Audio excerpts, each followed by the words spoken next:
Hello दोस्तों। मुझे उम्मीद है कि आप सभी अच्छे होंगे। दोस्तों, अब हम डिस्कशन करेंगे निफ्टी 50 के बारे में। बैंक निफ्टी के एनालिसिस की वीडियो चैनल पर अपलोड कर दी गई है, आप जाके देख सकते हैं।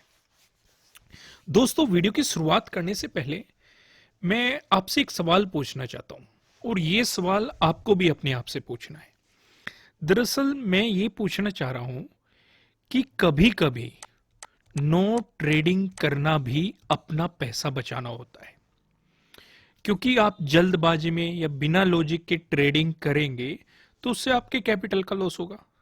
और अगर आप ट्रेडिंग नहीं करेंगे, आपका कैपिटल आपके पास है, यानी कि आपका प्रॉफिट हो गया, आप लॉस करने से बच गए। जैसे आज का दिन था, जरूरी नहीं आज का दिन, ऐसे दिन आते रहते हैं।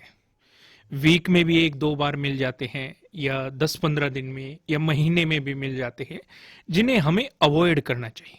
जैसे कि मैंने आपको बताया था कि ऊपर ये स्विंग एक रेजिस्टेंस जोन की तरह एक्ट करेगा, और उससे पहले जो ये 27 का डे हाई बना है, ये भी रेजिस्टेंस की तरह एक्ट करेगा।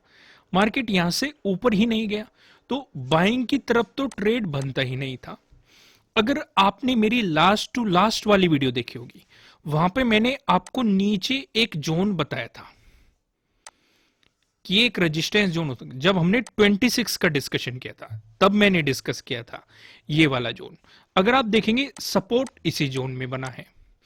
तो यानी कि यहां से हमें क्या समझ में आ रहा है, ना तो यहां हमें नीचे की तरफ ट्रेड मिल रही, ना ऊपर की ट्रेड मिल रही। इसका मतलब ना तो आज बाइंग करनी थी, ना ही सेलिंग करनी थी। बस हमें मार्केट को वॉच करना था। अगर इसका ब्रेकआउट मिल जाता तो हमें बाइंग अपॉर्चुनिटी मिल जाती। इसका मतलब देखो, चीजों को समझा करो। हर चीज आपको मतलब लिख के नहीं बताएंगे, क्योंकि अब खुद से भी आपको थोड़ी सी मेहनत करनी है, तभी आप चीजों को समझेंगे। इस जोन का मतलब है जो 22 का ये स्विंग का हाई लगा हुआ है, कि इससे ऊपर अगर मार्केट निकलता तो हम बाइंग के बारे में सोचते, गया ही नहीं, तो इसका मतलब बाइंग करनी ही नहीं थी। नीचे आप देखेंगे ये जोन बना हुआ है। ये जोन कौन सा जोन है? इसमें 22 का डे लो आप ले सकते हैं, और 23 का डे हाई ले सकते हैं, और इस जोन को क्रिएट कर सकते हैं। अगर मार्केट इस जोन से नीचे जाता तो हम सेलिंग ले सकते थे। इस जोन से नीचे ही नहीं गया, इसका मतलब सेलिंग भी नहीं करनी थी। यानी कि हमें शांति से बैठ के देखना था। और जो इस बीच अपने आप पे कंट्रोल नहीं कर पाया होगा, वो रियल ट्रेडर नहीं है। बस वो आंख बंद करके बाइंग सेलिंग कर रहा है। टेलीग्राम पे आ गया, सेलिंग कर दो, टेलीग्राम पे आ गया, बाइंग कर दो। यहाँ पे लाइव स्ट्रीम चल रही है, उसने बोल दिया बाइंग कर लो, अब ऊपर जाएगा, उसने बोल दिया सेलिंग कर लो। देखो, अगर आप ऐसे कर रहे हो तो आप अपने आप को भी धोखा दे रहे हो। इन चीजों को अवॉइड करना है आपको। अगर आपको एक ट्रेडर बनना है, रियल प्रॉफिट बनाना है मार्केट से, तो आपको प्रॉपर लॉजिक के साथ आपकी ट्रेड होनी चाहिए, कि आप किस लॉजिक के बेस पे ट्रेड कर रहे हो। और लॉजिक कुछ भी हो सकता है। लॉजिक किसी इंडिकेटर की मदद से आ सकते हैं, किसी को इंडिकेटर के अकॉर्डिंग ट्रेडिंग करनी होती है। लॉजिक प्राइस एक्शन के अकॉर्डिंग आ सकते हैं, प्राइस एक्शन सपोर्ट के अकॉर्डिंग आ सकते हैं, रेजिस्टेंस के अकॉर्डिंग आ सकते हैं, ट्रेंड लाइन के अकॉर्डिंग आ सकते हैं। बहुत सारे रीजन होते हैं। तो यानी कि प्रॉपर लॉजिक के बिना आपको ट्रेडिंग नहीं करनी है। ये चीज समझ में आ गई? तो कल के लिए हमारी क्या स्ट्रेटेजी रहेगी? देखो, सेम ही चीजें हैं। इतने सिंपल तरीके से मैं आपको समझाने की कोशिश कर रहा हूं। अगर अब भी आपकी समझ में नहीं आ रहा, तो आप कोई भी कोर्स खरीद लेना, किसी का भी कोर्स खरीद लेना, नहीं समझ पाओगे, क्योंकि इतनी सिंपल तरीके से कहीं नहीं मिलने का। चलो आओ देखते हैं कल के लिए हमारी क्या स्ट्रेटेजी रहेगी। अब मैं आपको ये बता दूं कि 22 का जो ये स्विंग है, ये हमारे लिए बहुत ज्यादा इंपॉर्टेंट है। रीजन रीजन यहां पे दो है। एक तो यहां पे हमारा कौन सा लेवल है? 18,200 का। अब आपकी याद होने लग गया होगा कौन कौन से लेवल है। 18,200 में फिर लिखूंगा 18,400, बल्कि मैं तो ये भी कहूंगा आप भी कमेंट में तीनों लेवल लिखो, क्योंकि आपकी प्रैक्टिस हो जाएगी। मैं चाहता हूं ये तीनों लेवल आपके दिमाग में फीड हो जाए, कि ये मार्केट को रोकने की हिम्मत रखते हैं, और अगर ब्रेकआउट दे गया तो उसे सपोर्ट देने की भी हिम्मत रखते हैं। एग्जाम्पल आप यहीं पे देख सकते हैं, यहीं पे देख सकते हैं। मैंने आपको पीछे भी बहुत सारे एग्जाम्पल दिखाए हैं। तो जल्दी से इन्हें कमेंट में लिखो, 18,200, 18,400, 18,600, जिससे आपके माइंड में ये फीड हो जाए। क्लियर है? तो यहाँ पे एक तो 18,200 है, यानी कि हमें इस स्विंग का भी ब्रेकआउट चाहिए, 18,200 का भी ब्रेकआउट चाहिए, और ऊपर प्राइस सस्टेन करना चाहिए, या फिर मार्केट जाए और 18,200 का ब्रेकआउट ना दे और ना ही स्विंग का ब्रेकआउट दे और यहां पे इस तरीके से टाइम स्पेंड करे और फिर जो ब्रेकआउट आए, ये आपके लिए बेहतरीन अपॉर्चुनिटी रहेगी। या फिर मार्केट सीधे ही इसका ब्रेकआउट दे दे और फिर वापिस आए, इसे रिटेस्ट करे, इस पे टाइम स्पेंड करे और फिर जो निकले, ये आपके लिए अपॉर्चुनिटी रहेगी। यानी कि बाइंग साइड में हम तब प्लान करेंगे अगर ये दोनों सिनेरियो बनते हैं। क्लियर है? अब ये अलग अलग केस में बन सकते हैं। कैसे? अब मान लो ये वाला जोन है, ऐसा हो सकता है मार्केट गैप अप ओपन हो जाए। अगर गैप अप ओपन होता है, हमें ये पता है कि मार्केट एक इंपॉर्टेंट लेवल पे है। अगर गैप अप ओपन होता है तो पॉसिबिलिटी है मार्केट इसे रीटेस्ट करने आ सकता है। तो अगर रीटेस्ट करने आए तो आप लो के नीचे अगर सेलिंग पोजीशन बनाते हैं तो बस यहीं तक ही बननी चाहिए, इससे आगे नहीं, यहीं पे अपना प्रॉफिट बुक कर लो। बल्कि अगर ग्रीन हो गया मार्केट, सेलिंग पोजीशन में जाने की कोशिश मत करना, क्योंकि सॉरी, क्योंकि हो सकता है मार्केट आपको लालच दे कि वो यहां तक आएगा और ये वो ऊपर से ही रिवर्स हो ले। क्लियर है? अगर आपको इसके हाई तक आपको लेके चलना है, अगर आपको गैप अप ओपनिंग मिल गई, 22 का जो डे हाई है, ये हाई है, यानी कि 18,320 कह रहा हूं, ये एक इंपॉर्टेंट आपके लिए लेवल रहेगा अगर ऊपर की तरफ मार्केट चलता है। हालांकि मैं प्राइस एक्शन के अकॉर्डिंग भी बताऊंगा आपको, पिवट पॉइंट के अकॉर्डिंग भी बताऊंगा, सारी चीजें हम समझेंगे। फिलहाल आप इस सिनेरियो को समझो। दूसरा सिनेरियो, अगर हमें यहां पे ये नीचे की तरफ, मैंने आपको क्या बता दिया, एक तो 22 का डे लो ड्रॉ कर लेना। मैं आपको ड्रॉ ही करके दिखा देता हूं, देखो एग्जैक्ट नहीं है, समझने के लॉजिक को समझो, मैं जो समझाना चाह रहा हूं। लो के आसपास मैंने लाइन कर दी, दूसरा मैंने इसके हाई के आसपास लाइन कर दी। अब ऊपरले वाली लाइन क्या है, ये 22 का डे लो है। नीचली वाली लाइन क्या है, ये 23 का डे हाई है। क्लियर है?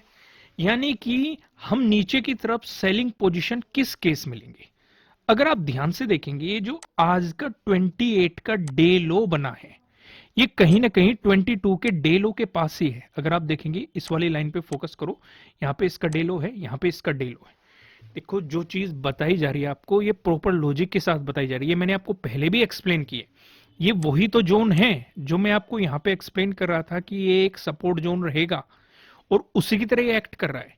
तो हमारे लिए जरूरी है 18,040 के नीचे मार्केट निकलना चाहिए, यानी कि जो ये नीचले वाली लाइन है जो कि है 23 का डे हाई, इससे अगर नीचे मार्केट निकलता है और प्राइस सस्टेन करता है, या फिर यहां पे कोई प्राइस एक्शन बनता है, या फिर मार्केट आता है, इसका ब्रेकडाउन देता है और फिर वापस जाता है, इसे रिटेस्ट करता है और फिर जो मोमेंटम दिखाएगा, ये आपके लिए बेहतरीन सेलिंग अपॉर्चुनिटी रहेगी। इस केस में आप क्या लेके चलेंगे, जो 27 का डे लो है, ये आपके लिए सीधा सीधा टारगेट बन जाएगा 17,950। हालांकि 18,000 एक काफी इंपॉर्टेंट रोल प्ले करेगा जो मार्केट को, क्योंकि एक राउंड लेवल भी है और मार्केट को रोकने की कोशिश भी करेगा, क्योंकि बढ़ते टाइम भी इसने रुकावट पैदा की थी। आप 26 को देख सकते हैं, इस जोन में मार्केट ने पूरी रुकावट पैदा की थी। यहां पे देखो, जो मैं आपको एग्जांपल बता रहा था, जो मैं ये 18,200 का एग्जांपल बता रहा था कि मार्केट यहाँ पे या तो टाइम स्पेंड करना चाहिए तब निकलना चाहिए, या फिर ऊपर आए वापस आए फिर यहाँ पे टाइम स्पेंड करे फिर निकले, इस केस में आपको बाइंग करनी है। इस एग्जांपल को 26 से देखो, मार्केट आया, ये कौन सा लेवल है, ये 18,000 का है। देखो मार्केट आया, टाइम स्पेंड किया, फिर जो निकला, ये अपॉर्चुनिटी हो गई। यानी कि जो इस बीच तक कई घंटों तक कंट्रोल करके बैठे रहे, जिसमें इसने कभी बाइंग की होगी कभी सेलिंग की होगी, उनके लॉसेस हुए होंगे। लेकिन जिसने इंतजार किया होगा, जिसे पता होगा कि इंपॉर्टेंट लेवल है, क्योंकि अब आप मेरे सब्सक्राइबर हो, मेरी फैमिली हो, आपको पता लगने लग गए होंगे कि कहाँ पे इंपॉर्टेंट लेवल है, कब हमें ट्रेडिंग करनी है, कब हमें ट्रेडिंग नहीं करनी है, किस तरीके से ब्रेकआउट के इंतजार पे करनी है। सारी चीजें अब आपको धीरे धीरे समझ में आने लगी होगी, क्योंकि मैं आपको इसी तरह के फ्री नॉलेज प्रोवाइड कराता रहूंगा। अगर आप और भी ज़्यादा फ्री नॉलेज चाहते हैं, कि अगर आप चाहते हैं कि हम इसी तरीके से फ्री नॉलेज प्रोवाइड कराते रहे, तो नीचे डिस्क्रिप्शन में अपस्टॉक और जेरोधा के आपको लिंक मिल जाएंगे। आप हमारे थ्रू अपने डीमेट अकाउंट ओपन कर सकते हैं, उनमें ट्रेडिंग कर सकते हैं। हम आपको इसी तरह की फ्री नॉलेज प्रोवाइड कराते रहेंगे। तो हमने यहाँ पे क्या समझा कि ऊपर की तरफ जब तक एक तो 22 के स्विंग का ब्रेकआउट नहीं मिल जाता और 18,200 का ब्रेकआउट नहीं मिल जाता, हम बाइंग नहीं करेंगे, अवॉइड करेंगे। दूसरा, नीचे 18,040 का जब तक ब्रेकडाउन नहीं मिल जाता और यहां पे कोई प्राइस एक्शन नहीं बनता, तब तक हम सेलिंग को भी अवॉइड करेंगे। यानी कि इस बीच हम नो ट्रेडिंग जोन रहेगा, हम ट्रेडिंग नहीं करेंगे। हालांकि जब मैं आपको नो ट्रेडिंग जोन समझाऊंगा, वो मैंने सिर्फ इसका डे लो और इसका डे हाई ले रखा है, लेकिन यहाँ पे मैंने आपको थोड़ा सा एडवांस बता दिया जिससे कि आपकी एक्यूरेसी बढ़ जाए। यहाँ तक क्लियर है? देखो, ये चीज सबसे ज्यादा जरूरी होती है जो मैं वीडियो की शुरुआत में समझाता हूँ। हालांकि बाकी जो, क्योंकि ये इसलिए जरूरी है जो कि वीडियो के बाद में आता है, इसके बाद जो आएगा वो इससे कहीं ना कहीं जुड़ा हुआ है। क्योंकि जब आप इस चीज को समझ जाएंगे कि कहाँ पे आपको ट्रेडिंग करनी है, तब आप प्रॉपर अगले सपोर्ट रेजिस्टेंस को समझ पाएंगे कि कहाँ पे प्रॉफिट बुकिंग करनी है या कहाँ पे मार्केट रुक सकता है। तो आइए मैं आपको लेके चलता हूँ प्राइस एक्शन के अकॉर्डिंग, कहाँ पे सपोर्ट बन रहा है, कहाँ पे रेजिस्टेंस बन रहा है। अगर आपको गैप अप ओपनिंग देखने को मिली या फिर फ्लैट ओपन होकर मार्केट ने आपको पॉजिटिव मोमेंटम दिखाया, दोनों ही सिचुएशन में जो इंपॉर्टेंट रेजिस्टेंस नजर आ रहा है 18,200 नजर आ रहा है। दरअसल आप देखेंगे यहाँ पे भी मैंने इस लेवल को इंक्लूड किया है और इसी का ही हमें ब्रेकआउट का इंतजार करना है अगर हमें एक बेहतरीन बाइंग पोजीशन बनानी है। या बाई चांस मान लो मार्केट फ्लैट खुला और आपने यहीं पे ही बाइंग पोजीशन बनाई, तो इस जोन में जाके आपकी प्रॉफिट बुकिंग होनी चाहिए। क्लियर है? यहां तक समझ में आ गया? यहां पे आप देखेंगे एक तो 22 को मार्केट ने पहले सपोर्ट दिखाया, फिर इसका ब्रेकडाउन देके इसी जोन के आसपास रेजिस्टेंस दिखाया। 21 को देखो मार्केट ने इसी जोन में सपोर्ट लिया, 20 को देखो इसी जोन में लो भी दिखाई दे रहा है, सपोर्ट भी दिखाई दे रहा है। यानी कि एक रोल प्ले करने वाला है मार्केट को। अगर इसका ब्रेकआउट मिलता है तो 18,250, ज्यादा बड़ा हमने आगे की तरफ टारगेट नहीं लिया है, क्योंकि अगला रेजिस्टेंस, इंपॉर्टेंट रेजिस्टेंस हमें यही दिखाई दे रहा है। क्योंकि यहाँ पे आपको 2 दिन के 16 और 19 के डे लो इसी जोन में दिखाई देंगे। अब सेम ही सिचुएशन आपको बैंक निफ्टी में भी देखने को मिलेगी। ऊपर की तरफ काफी नजदीक रेजिस्टेंस नजर आ रहे हैं और वही सेम सिचुएशन हम निफ्टी 50 में देख रहे हैं। हालांकि नीचे की तरफ हमें काफी अच्छे मोमेंटम मिल सकते हैं अगर सेलिंग आई उस सिचुएशन पे। अगर सेलिंग आई उस सिचुएशन पे आपको क्या करना है, 18,050 आपके लिए पहला सपोर्ट लेवल रहेगा। अगर इसका ब्रेकडाउन मिलता है तो 17,950 आपके लिए दूसरा सपोर्ट लेवल रहने वाला है। आइए अब हम समझते हैं नो ट्रेडिंग जोन को। यहाँ पे जो मैंने नो ट्रेडिंग जोन आइडेंटिफाई किया है, हालांकि ये ज्यादा बड़ा नहीं है। अगर आप यहाँ पे देखेंगे मैंने ले रखा है 28 का, यानी कि आज का डे हाई जो कि है 18,173 और ले रखा है मैंने डे लो जो कि है 18,071। ये चीजें मैंने यहाँ पे ले रखी है। अब यहाँ पे आप देखेंगे इसमें आपको थोड़ा सा मॉडिफाई करना है, जो कि मैंने वीडियो की शुरुआत में समझाया। भले ही आपको इसका ब्रेकआउट मिल जाए तो आपको ये सोच के नहीं चलना कि डे हाई का ब्रेकआउट मिल गया तो आपके लिए डे हाई के ब्रेकआउट वाली स्ट्रेटेजी काम करती हुई दिखाई देगी। हालांकि मैं आपको हमेशा यही कहता हूं, क्योंकि ऐसी सिचुएशन हमने बैंक निफ्टी में देखी। एक तो यहाँ पे स्विंग पे रेजिस्टेंस हमें नजर आ रहा है, क्योंकि नजदीकी सपोर्ट रेजिस्टेंस भी तो देखनी है हमें, और दूसरा 18,200 का भी नजदीकी है। तो इसलिए क्यों ना हम इनके भी ब्रेकआउट का इंतजार कर ले, तब डे हाई की ब्रेकआउट वाली स्ट्रेटेजी प्रॉपर तरीके से काम करेगी। क्लियर रहेगा? ठीक वैसे ही नीचे अगर आपको 18,071 का ब्रेकडाउन मिलता है, लेकिन हमारे लिए नीचे ये जोन भी है जो मैंने आपको बताया है कि एक सपोर्ट जोन है, क्योंकि यहाँ पे 23 का जो डे हाई है हमें इसका भी ब्रेकडाउन मिलना चाहिए, यानी कि 18,040 का ब्रेकडाउन मिलना चाहिए, तब बेहतरीन सेलिंग अपॉर्चुनिटी मिल सकती है। पूरा कॉन्सेप्ट समझ में आ गया? अब मैं आपको लेके चलता हूं पेविट पॉइंट की तरफ। पेविट पॉइंट इस बारे में क्या बता रहे हैं, अगर आप देखेंगे निफ्टी 50 में आपको एक पॉजिटिव मोमेंटम देखने को मिला। उस सिचुएशन पे जो पहला रेजिस्टेंस नजर आ रहा है ये 18,195 पे नजर आ रहा है। अगर आपको इसका ब्रेकआउट मिलता है, जो दूसरा रेजिस्टेंस दिखाई दे रहा है ये 18,265 पे नजर आ रहा है। अगर आपको इसका भी ब्रेकआउट मिलता है, जो आपको तीसरा रेजिस्टेंस दिखाई दे रहा है, तीसरा रेजिस्टेंस बताने से पहले मैं आपको बता दूं, आपके लिए किसी भी तरह का ना तो कोई बाय रिकमेंडेशन है ना ही कोई सेलिंग रिकमेंडेशन है। ये जस्ट एजुकेशनल पर्पज से बनाई गई एनालिसिस वीडियो है। इन्वेस्ट करने से पहले आपको अपनी रिसर्च करनी है, अपने इन्वेस्टर की सलाह लेनी है, क्योंकि प्रॉफिट भी आपका होने वाला है, लॉस की जिम्मेदारी भी आपको अपने आप लेनी है। जो यहाँ पे हमें तीसरा रेजिस्टेंस नजर आ रहा है, ये 18,326 पे आपको तीसरा रेजिस्टेंस यहाँ पे दिखाई दे रहा है।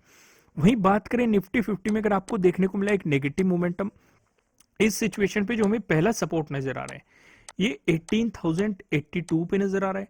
अगर आपको इसका ब्रेकडाउन मिलता है, जो आपको दूसरा सपोर्ट नजर आ रहा है ये 18,014 पे नजर आ रहा है। अगर आपको इसका ब्रेकडाउन मिलता है, जो आपको तीसरा सपोर्ट दिखाई दे रहा है ये 17,971 का आपको यहाँ पे क्या नजर आ रहा है, आपको यहाँ पे सपोर्ट नजर आ रहा है।